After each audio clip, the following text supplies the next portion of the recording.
Halo teman-teman, apa kabarnya? Nah, kali ini kita akan membahas tentang sebuah keamanan yang terdapat pada website.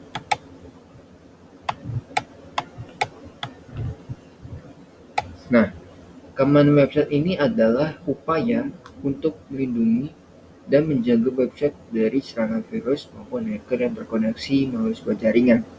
Keamanan website ini tidak hanya terdiri dari satu hal, namun dari berbagai macam jenis perlindungan dan penjagaan.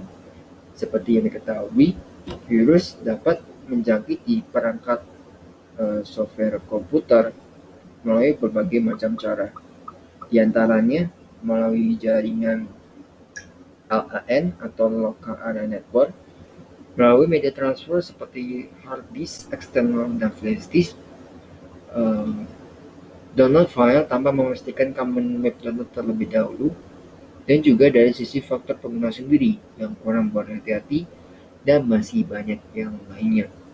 Nah, untuk permasalahan pada sebuah keamanan website ini biasanya lebih merujuk kepada serangan-serangan yang terjadi. Dan biasanya serangan itu tidak hanya dilakukan sekali dua kali, namun bisa berkali-kali apabila eh, kam keamanan website masih rentan dari hal yang namanya aman banget. Dunia internet saat ini mengenal banyak jenis serangan yang dilakukan dan biasanya sering merugikan. Jenis-jenis ini dapat dikategorikan dalam empat berdasarkan kriteria target, yaitu pertama ada interruption atau bisa dikenal dengan interupsi, yaitu serangan atas ketersediaan informasi. Penyerang bakal mengganggu dengan melakukan penghentian aliran informasi kepada klien. Yang kedua adalah interception, yaitu serangan atas kerahasiaan. Mengakses informasi yang bukan hanya menjadi haknya adalah tujuan dari serangan ini. Dan biasanya informasi ini digunakan untuk hal-hal yang dapat merugikan pihak lain. Yang ketiga adalah modification. Modification ini seperti itu, yaitu adalah serangan atas integrasi suatu informasi, di mana uh, modification ini modification ini sistemnya adalah mengakses informasi dan dapat mengubah juga isi dari informasi, dan biasanya selalu menjadi target atau sasaran dari serangan ini. Yang keempat adalah fabrication atau fabrikasi. Biasanya serangan ini terjadi pada proses autentifikasi, di mana dia bakal membangkitkan objek palsu yang dikenal sebagai bagian dari sistem, yang juga merupakan tujuan dari serangan jenis seperti ini, teman-teman. Dan juga dari sisi motif tindakan, serangan yang terjadi dapat dikategorikan berdasarkan jenis tindakan yang dilakukan dan dikelompokkan menjadi sebagai berikut ini. Yang pertama ada ancaman pasif. Ancaman serangan ini dilakukan lebih bersifat mengamati perilaku sasaran. Pada tahapan ini, penyerang berusaha mengenali setiap bagian sasaran. Tindakannya antara lain adalah melepaskan serangkaian pesan ke target dan mengetahui respon target dan mendapatkan informasi awal tentang target. Dan salah satu contohnya adalah deteksi port. Terus yang kedua adalah analisa trafik. Biasanya dilakukan untuk mengetahui pola trafik data pada target. Yang kedua setelah ancaman pasif adalah ancaman aktif. Ancaman aktif ini biasanya dilakukan eh, untuk ditujukan berdampak langsung pada target. Dan beberapa tindakan serangan dari ancaman aktif ini banyak dikenal merupakan contoh dari tindakan ini.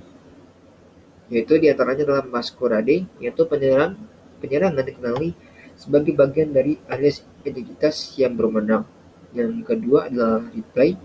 Yang ketiga modifikasi isi pesan, yaitu dalam arti mengubah pesan layanan yang diberikan oleh sistem, dan juga denial of service, yaitu menghilangkan kemampuan sistem untuk memberikan layanan.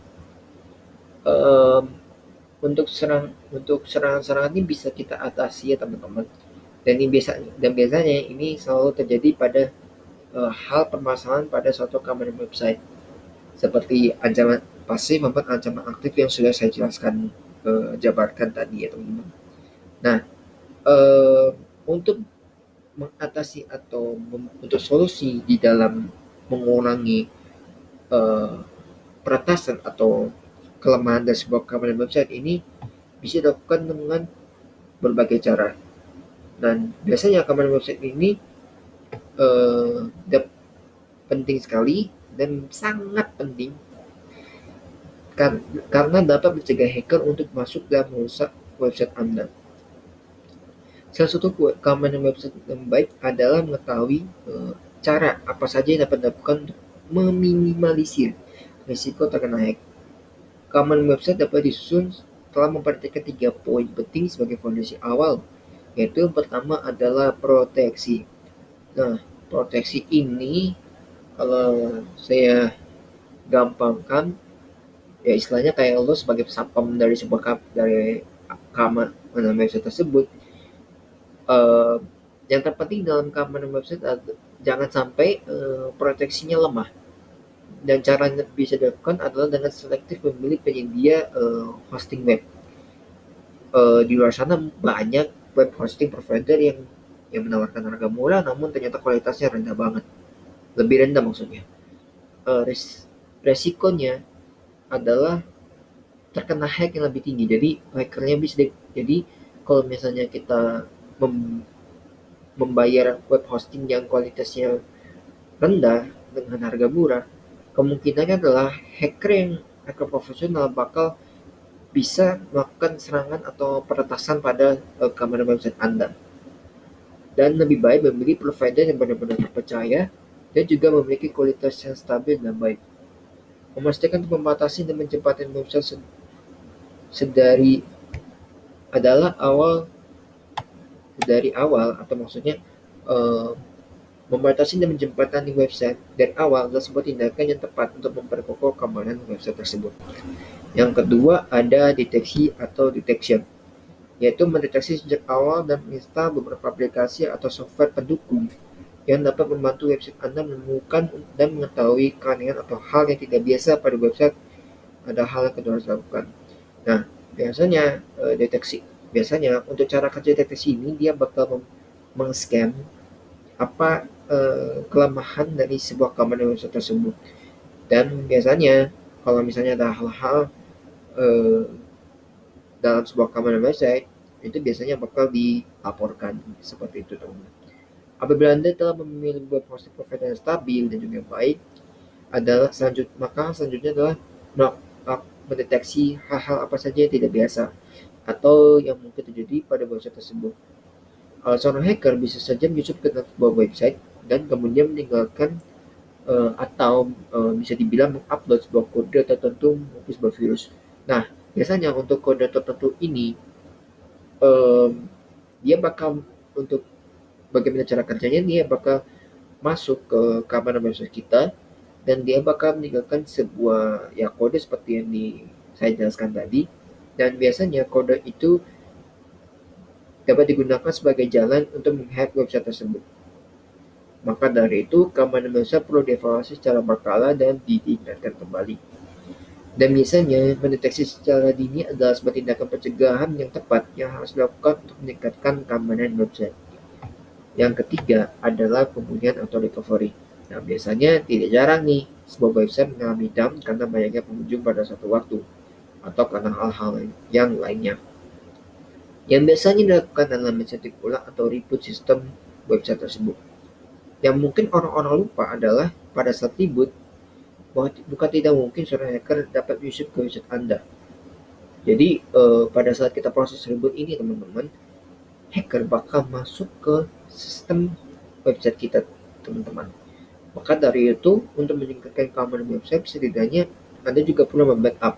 Nah, ini sangat penting sekali dalam membackup ya, teman-teman. Karena dengan membackup ketika si peretas ini menghack website kita dapat membuat yang baru tanpa harus mengisi data-data lagi dari awal, teman-teman. Ada beberapa aplikasi dan provider yang menyediakan layanan backup website, sehingga Anda tidak merasa cemas atau kehilangan akan data-data yang penting. Selain itu juga untuk perlu penambahan beberapa tools antivirus atau sistem keamanan lainnya untuk memperkuat sistem keamanan website agar security system terjaga dengan lebih baik.